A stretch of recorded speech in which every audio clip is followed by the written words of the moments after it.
Hey, it's Adam, and I got a question for you. Do you render for your clients? Do you render everything for your clients? Or maybe it's just kitchen and bath, not sure. Do you feel like you have to master all of these complicated programs just to create 3D visuals and to be taken seriously as a designer? Do you look online and see all these hyper polished renderings, maybe from other design studios, and think, am I behind here? Should I be doing this too, little old solo me? Is this what clients expect in this day and age? Because I want to have a really honest conversation about that in this video. Not because I think renderings are bad, they can be amazing, but because I think too many designers are overcomplicating projects, slowing things down, draining profitability, and sometimes even removing the magic from the client experience. So in this video, I want to walk you through the 5 hidden costs of relying too heavily on renderings and why I personally pulled back from making them the center of my presentations, probably about 8 to 10 years ago now. So, all right, let's get into it. Number one, renderings can create complexity. Over 10 years ago, I had a client experience that really changed the way I thought about renderings. Let's call this client Tony and Allison. At the time, I was working heavily with rendered presentations, and I generally thought I was offering something really incredible. You know, I had the edge, beautiful visuals, photorealistic imagery, detailed perspectives, and naturally, we ended up rendering everything we were doing.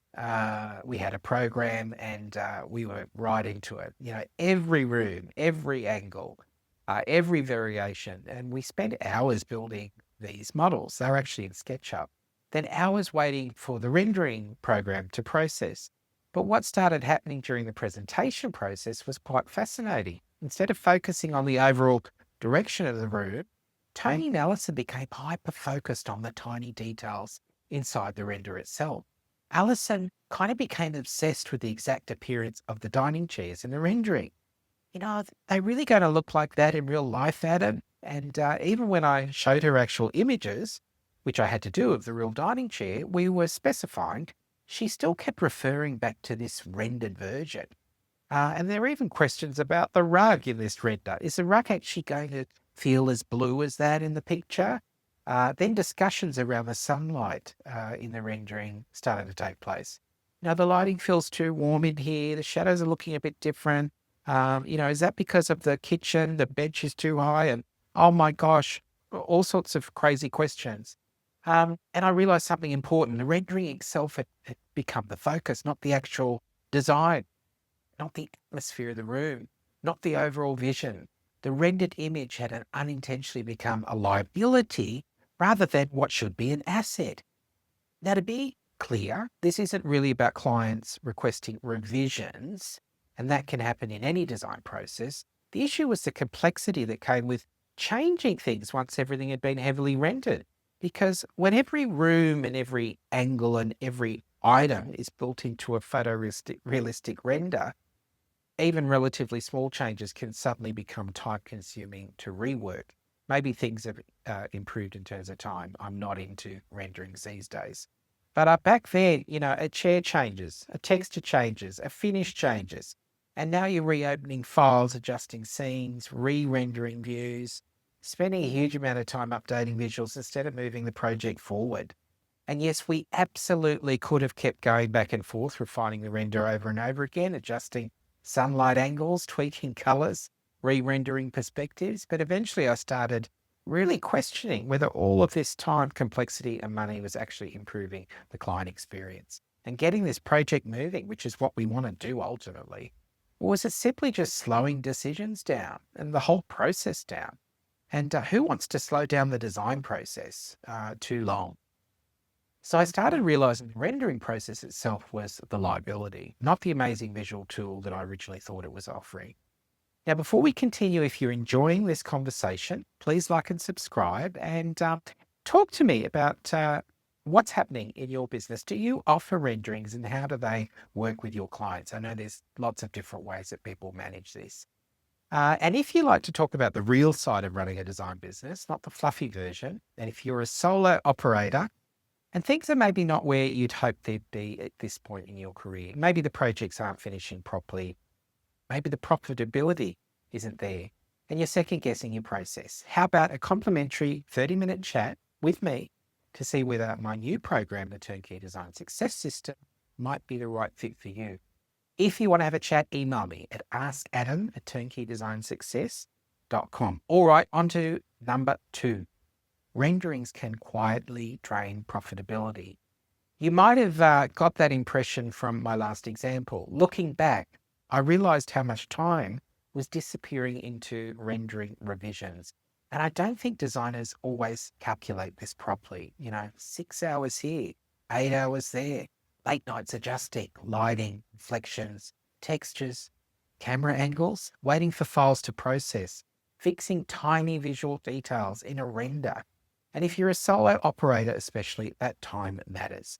Because while you're buried inside rendering revisions, you're not marketing, you're not finishing other projects, you're not getting projects photographed, you're not moving your business forward. Now, yes, I know a lot of renderings today are professionally outsourced.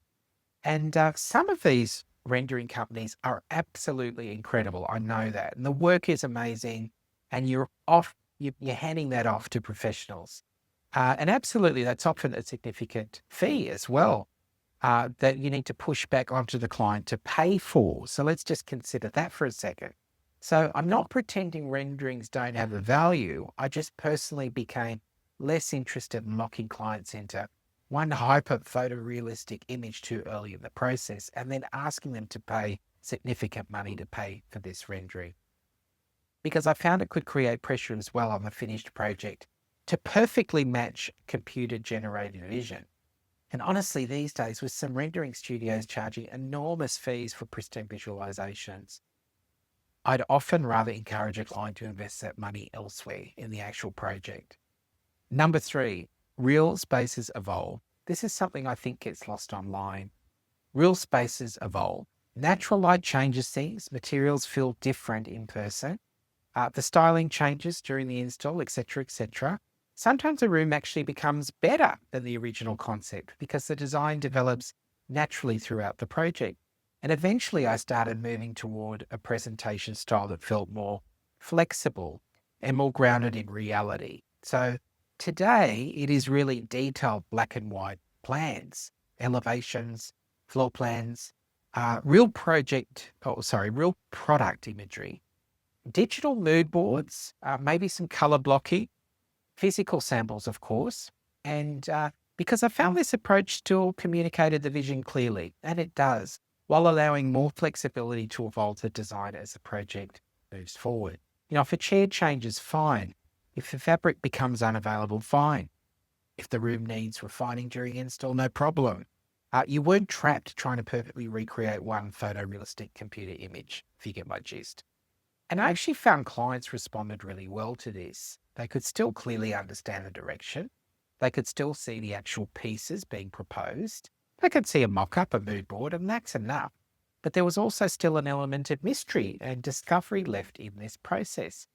And honestly, it's also removed some of the burden and pressure. And I think it definitely did that.